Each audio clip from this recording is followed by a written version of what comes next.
Welcome to another video. সবাইকে আসসালামু আলাইকুম, সাথে আছি আমি রামিন। তো আজকে আপনাদের সামনে একটা ভিজুয়াল স্টুডিও কোড ওপেন করে বসে আছি। তো কেন এটা করার কারণ কি? তো সাপোজ মনে করেন আপনি ভিজুয়াল স্টুডিও কোড ওপেন করেছেন।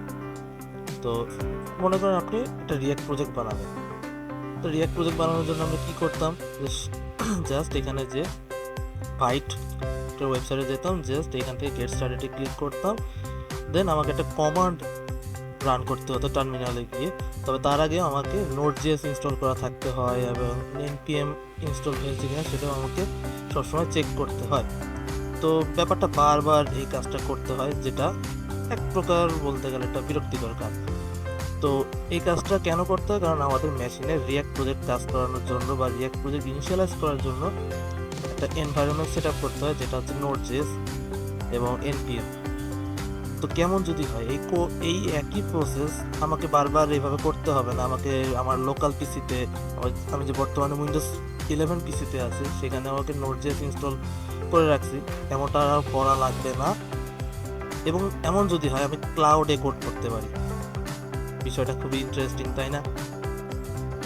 আর সেটাই এরকম একটা কোড এডিটরের সাথে পরিচয় করে দেবো, একটা ক্লাউড কোড এডিটর, যেটাকে বলা হচ্ছে IDX বা প্রজেক্ট IDX। তো প্রজেক্ট IDX জিনিসটা কি আমরা একটু এক্সপ্লোর করি। জাস্ট গুগলে যদি সার্চ করি প্রজেক্ট IDX বা প্রজেক্ট IDX, তাহলে আমাকে যে প্রজেক্ট IDX এর অফিসিয়াল ওয়েবসাইট নিয়ে যাবে, idx.dev। তার আগে বলে রাখি, এই IDX প্রজেক্টটা একটা গুগলের একটা প্রজেক্ট, যারা কাজ করছে মূলত ক্লাউড কোডিং করার জন্য বা একই এনভায়রনমেন্টে বা একই একটা কোড এডিটরের ভিতরে। জাস্ট আপনি কি প্রজেক্ট করবেন, জাস্ট ক্লিক করে দিবেন, নিজে নিজে প্রজেক্ট বিল্ড হয়ে যাবে। আপনি আপনার মতো ক্লাউডে কোড করতে পারবেন, রিয়েল টাইমে সেটা বিল্ডও হবে, রান হবে। এছাড়া আপনার ভার্সন কন্ট্রোল, আপনার যদি গিটল্যাব ব্যবহার করে থাকেন, সে কারণে আপনি রিপোজিটরিতে স্টোর করে রাখতে পারেন। তো এই হচ্ছে প্রজেক্ট IDX এর অফিসিয়াল ওয়েবসাইট। তো আমরা যদি এখানে একটু স্ক্রোল করি, তাহলে ওরাই বলতেছে যে এটা একটা experimental new initiative aimed at bringing your entire full stack multi-platform app development workflow on the cloud। অর্থাৎ যে কাজটা আমরা এতদিন ভিজুয়াল স্টুডিও কোডে অফলাইনে কাজ করতাম, অফলাইনে কোড লিখতাম, রান করতাম, দেন বারবার যে রিয়াক্ট প্রজেক্ট ইনিশিয়ালাইজ করার জন্য ক্রিয়েট রিয়াক্ট অ্যাপ বা npm ইনস্টল হোয়াইট দিয়ে যে আমরা রিয়াক্ট ইনস্টল করতাম, দেন আমরা যদি টেলউইন্ড ইউজ করতে যাই টেলউইন্ড ইনস্টল করতে হতো। তার আগেও তো আমাকে জাস্ট রিয়াক্টটা ইনস্টল করতেই তো আমাদের সময়টা লাগতো, তাই না? সেটা তো পরের কথা, টেলউইন্ড বুস্টআপের কথা তো পরে। বাট আমাদের প্রথমেই যেটা করতে হয়, আমাদের একটা রিয়াক্ট প্রজেক্ট একটা রিয়াক্ট অ্যাপ ইনস্টল করতে হয় আমাদের মেশিনে, যেটা প্রত্যেকটা ইন্ডিভিজুয়াল প্রজেক্টের জন্যই বারবার করা লাগে। সেটাই এরা সহজ করে দিয়েছে। অর্থাৎ আপনি বলে দেবেন যে আমি একটা রিয়াক্ট অ্যাপ বানাবো, ওরা নিজেরা একটা ভার্চুয়াল সিস্টেম, একটা ভার্চুয়াল কম্পিউটার আপনাকে রেডি করে দিবে, একটা কোড এডিটর ওপেন করে দেবে, যেটা একদমই অবিকল ভিজুয়াল স্টুডিও কোডের মতোই দেখতে। ইয়েস, একদমই ভিজুয়াল স্টুডিও কোডের মতো দেখতে। এরকম জাস্ট আইকনগুলো থাকবে, ফাইল এডিট, এই যা অপশনগুলো আছে একদম সেম টু সেম থাকবে, একদম আপনার পরিচিত যে ওয়ার্ক স্পেস সেটাই থাকবে। তো এটা এখনো পাবলিক রিলিজ না, আর্লি পাবলিক রিলিজে আছে। মূলত যেটা করতে হয়, আমি 1-2 মাস আগে এইখান থেকে একদম নিচে যে বা এইখানে থাকাকালীন এই যে এখানে একটা ছোট্ট একটা ফর্ম আছে, যেখানে আমার গুগল অ্যাকাউন্টটা কানেক্ট করতে হয়। ওরা যেটা করে 1-2 মাস একটা টাইম নেয়, দেন আমাকে এই অ্যাক্সেসটা দিয়েছে। অ্যান্ড ফাইনালি গত 15 ডিসেম্বর আমাকে গুগল থেকে মেল করা হয় যে আমি এখন প্রজেক্ট IDX কোড এডিটর বা যে ক্লাউড কোড এডিটর আমি অ্যাক্সেস করতে পারবো। ওরা আমাকে একটা ড্যাশবোর্ডের লিঙ্ক দিয়েছে। এইটাই হচ্ছে আমার অ্যাকাউন্টের আন্ডারে IDX ড্যাশবোর্ড। তো আমি যদি এখানে জাস্ট ড্যাশবোর্ডে ক্লিক করি, তাহলেই দেখবেন আমার সামনে ড্যাশবোর্ডটা ওপেন হয়ে যাবে। এই here it is the project IDX code editor. এবং দেখছেন, শুরুতেই দেখছেন জাস্ট এখানে, হ্যাঁ এখানে একটা ওয়েলকাম স্ক্রিনের মতো আছে, কিন্তু এর পাশে যদি দেখেন, অবিকল ভিজুয়াল স্টুডিও কোডের মতোই দেখতে মনে হচ্ছে, তাই না? হ্যাঁ, এটা একদমই ভিজুয়াল স্টুডিও কোডের মতোই। হ্যাঁ, এখন আমরা মাঝখানে যদি আসি, আচ্ছা আমি বর্তমানে আমার গুগল অ্যাকাউন্টে আছি, কারণ আমার এই অ্যাকাউন্টের সাথেই আমি একটা সাবস্ক্রিপশন না, আমি একটা আর্লি পাবলিক প্রিভিউ অ্যাক্সেস পেয়েছি জাস্ট, আর কিছু না। এটা মূলত একদমই ফ্রি একটা প্ল্যাটফর্ম, কোনো টাকা পয়সা লাগেনি আমার, ট্রাস্ট মি। এখন আমরা আসি মেইন ইন্টারফেসে। তো এখানে দেখছেন কয়েকটা অপশন দিচ্ছে যে আমি যদি ওয়েব অ্যাপ বানাতে চাই, লাইক আপনি চাইলে HTML, একদম সিম্পল HTML CSS জাভাস্ক্রিপ্ট দিয়ে প্রজেক্ট শুরু করতে পারেন। আমি যদি এখানে প্লাসে ক্লিক করি তাহলে দেখবেন এখানে 4টা অপশন শুরুতে ওরা দিচ্ছে, যে আমি যদি blank just HTML CSS JavaScript থাকবে, ইউ আর ওয়েলকাম। যদি আমি অ্যাঙ্গুলার টাইপস্ক্রিপ্ট প্রজেক্ট করতে চাই তাও পারবো। রিয়্যাক্ট, যেহেতু আমি রিয়্যাক্ট নিয়ে কাজ করি, রিয়্যাক্টের প্র্যাকটিস করি বা রিয়্যাক্ট নিয়ে কাজ করি, তো আমি রিয়্যাক্টও এখানে কাজ করতে পারবো। এবং নেক্সট যে টাইপস্ক্রিপ্ট ভার্সনও এখানে অ্যাভেলেবেল। এরপর যদি মোর অপশনে কাজ করি, যদি ক্লিক করি তাহলে আমরা আরও দুটো অপশন পাবো, সেটা হচ্ছে ভিউজেস, যেটা খুবই পপুলার একটা স্ট্যাক, এবং স্পেক। এটা জাস্ট এখানে এটা আরেকটা প্ল্যাটফর্ম দিয়ে রেখেছে বা আরেকটা স্ট্যাক দিয়ে রেখেছে। এবং আমরা চাইলেই যেখানে জাভাস্ক্রিপ্ট, টাইপস্ক্রিপ্টও সিলেক্ট করতে পারছি। এই যে যা রিয়্যাক্টে ক্লিক করে আমি যদি জাভাস্ক্রিপ্টে কাজ করতে যাই পারবো, টাইপস্ক্রিপ্টেও পারবো। এবং এখানে জাস্ট আমাকে একটা অ্যাপের নাম দিতে বলছে, জাস্ট আর কিছুই না। আচ্ছা, আমরা একটু পরে আসি ওইটায়। আমরা দেখি আরও কি কি করা যায় এই প্রজেক্ট IDX এর মাধ্যমে। আমরা যারা অ্যাপ ডেভেলপমেন্ট নিয়ে কাজ করি তাদের জন্য এই যে ফ্লাটার, গুগল মূলত ফ্লাটারকে খুব পুশ করছে বা খুব প্রমোট করছে ফ্লাটারের মাধ্যমে অ্যাপ ডেভেলপমেন্টটাকে। এবং ফ্লাটার ডেভেলপমেন্ট অনেক পপুলার বাংলাদেশের বাইরে, বাংলাদেশের ভিতরেও। জাস্ট এখানে জাস্ট একটা নাম দিলে আমি যদি ক্রিয়েটিভ ক্লিক করি আমার ফ্লাটার অ্যাপ্লিকেশন রেডি হয়ে যাবে। এবার আমি যদি একটা ব্ল্যাঙ্ক ওয়ার্ক স্পেস চাই সেটাও আমি পারবো। ইম্পোর্ট রিপোজিটরি, আপনার গিটহাবে, আপনার এই যে আমার গিটহাব প্রোফাইল থেকে যদি আমি কিছু একটা প্রজেক্ট বা একটা রিপোজিটরি অ্যাড করতে চাই পারবো। এবং ভবিষ্যতে পাইথন, গোল্যাং, তারপর আর্টিফিশিয়াল ইন্টেলিজেন্স নিয়েও যদি আমরা কাজ করার জন্য ওরা ফিচার এনেবল করে দেবে, যেটা ওরা বলতেছে এখনো কামিং সুন।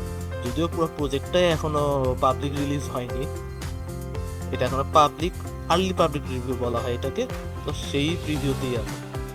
তো শুরু করি আমরা একটা প্রজেক্ট ইনিশিয়ালাইজ করে। তো আমরা শুরুতে আমরা যেহেতু ওয়েব অ্যাপ বানাবো, তাহলে আমি ওয়েব অ্যাপ অপশনে ক্লিক করব। এখন আমি যেহেতু আমি রিয়্যাক্ট নিয়ে কাজ করি, আমি আজকে রিয়্যাক্টটাই দেখাবো, বাকিগুলো আপনারা চাইলে এক্সপ্লোর করবেন আপনাদের মতো। আমি রিয়্যাক্টটা সিলেক্ট করলাম এবং জাভাস্ক্রিপ্ট সিলেক্ট করে রাখলাম।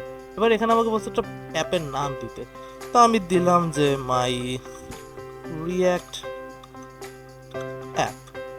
ওকে, ফাইন। এরপরে ওটা একটা এক্সপেরিমেন্ট, একটা ফিচার দিয়ে রাখছে, যদিও এটা আমি এখনো যা এক্সপ্লোর করি নাই, তো আমি পরবর্তীতে দেখবো। এটা জাস্ট কিছুই না, আমি জাস্ট এটা টিক দিয়ে, আমি যদি বা টিক ছাড়াও আমি রেখে দিতে পারি, তো আমি টিক দিয়ে রাখলাম। এবার আমি যদি ক্রিয়েটে ক্লিক করি দেখবেন আমার এই যে ওয়ার্ক স্পেস রেডি হচ্ছে। এরপর একটা ভার্চুয়াল মেশিন আমাকে ক্রিয়েট করে দেবে, দেন এনভায়রনমেন্ট ক্রিয়েট করবে, সব শেষে ফাইনালাইজ করে আমার সামনে একটা কোড এনভায়রনমেন্ট রেডি করে দেবে। তো এটার জন্য আমরা একটু অপেক্ষা করি।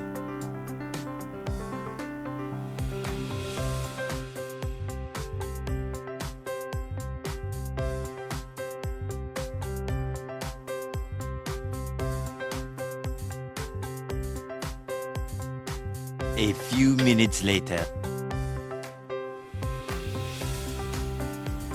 তো অনেকক্ষণ অপেক্ষা করালাম আপনাদের, তার জন্য ক্ষমা প্রার্থী। আর এই তো ফাইনালি আমাদের সামনে ওয়ার্ক স্পেস রেডি, এবং আমাদের এই যে কোডটাও চলে আসলো। এবং ঠিক এর পাশে দেখছেন ও নিজে নিজেই এই পুরো রিয়্যাক্ট অ্যাপ্লিকেশনটাকে রান করে দেখাচ্ছে। একটু টাইম দিলেই প্রজেক্টটা পুরোপুরি রান হয়ে যাবে। এই যে বলতে বলতে আমাদের প্রজেক্টটা রান হয়ে গেল অ্যাজ ইউজুয়াল। যেটা রিয়্যাক্ট প্রজেক্ট ইনস্টল করার পর রান করলে আমরা যে ইন্টারফেসটা দেখতে পাই ভিট প্লাস রিয়্যাক্ট, সেটাই আমরা দেখতে পাচ্ছি। এবং এই যে ক্লিকেবল কাউন্ট হচ্ছে, অর্থাৎ এটা আমাদের কাজ করছে এবং এটা একদম রিয়েল টাইমে কাজ করবে। আমি যদি এখানে কিছু এডিট করি, সেভ করি, ও এখানেও আপডেটটা নিয়ে নেবে। এবং আমি যদি চাই যে না আমি কোডটা এই ট্যাবে রাখবো, খেয়াল করবেন আমার পুরো ওয়ার্কস্পেসটা কিন্তু একটা গুগল ক্রোম ট্যাবে আছে। আপনি যে কোনো ওয়েব ব্রাউজারে এটা পারবেন, শুধু যে গুগল ক্রোম এমন না। আমি গুগল ক্রোম যেহেতু প্রেফার করি, তাই আমার গুগল ক্রোমেই কাজটা করছি। এবং দেখুন এই যে আমার কোড আর আমার প্রিভিউটা, অর্থাৎ আউটপুটটা আমার একটা ট্যাবেই আছে। আমি যদি চাই যে না আমি এইটা একটা ট্যাবে রাখবো, প্রিভিউ আর একটা ট্যাবে রাখবো, তাহলে আমি জাস্ট এইখানে দেখবেন একটা শেয়ারের মতো বাটন আছে বা একটা অন্য ট্যাব নেওয়ার একটা বাটন আছে, যেটা হোভার করলে বলছে নিউ উইন্ডো। তো আমি যদি নিউ উইন্ডোতে ক্লিক করি, এবার আমাকে বলতেছে ওপেন। ওকে, এই যে আমাকে একটা নতুন ট্যাব ওপেন করে দিচ্ছে, অ্যান্ড হিয়ার ইট ইজ আমার কোড এখানে। এখন আমি চাইলে এই যে কোডটা এখানে ক্রস করে দিতে পারি, আইওএসটাও আমি অফ করে দিতে পারি। এই যে আমার আমার কোড এখানে, আমার আউটপুটটা এখানে, আমার কোড এখানে। এবার আমি যদি চাই কিছু একটা আপডেট করতে, লাইক এই যে পি ট্যাগে আমি যদি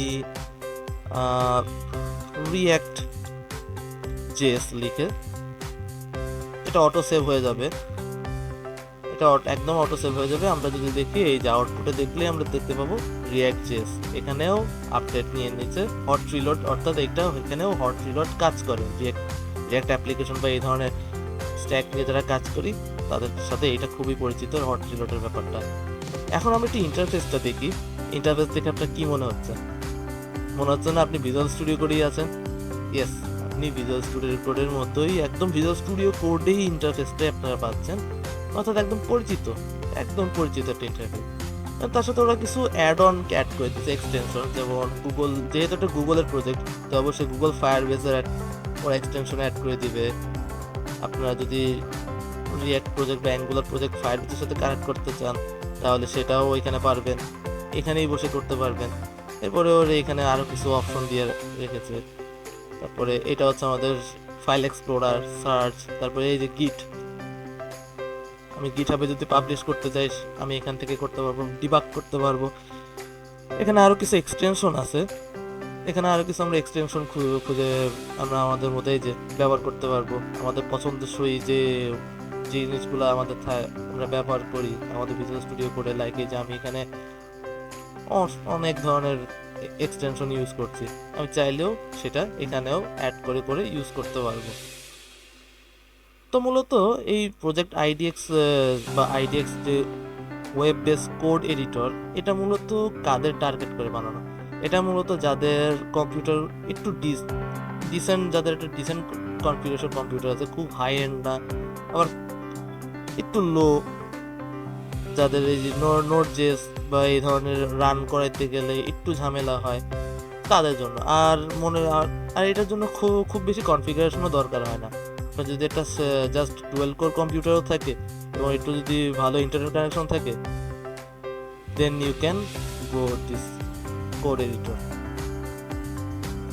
তো এই ছিল আজকের ভিডিও। আশা করি আপনাদের সাথে প্রজেক্ট আইডিএক্স বা আইডিএক্স কোড এডিটরের একটা ইন্ট্রোডিউস করে দিতে পারলাম। সবাইকে ধন্যবাদ।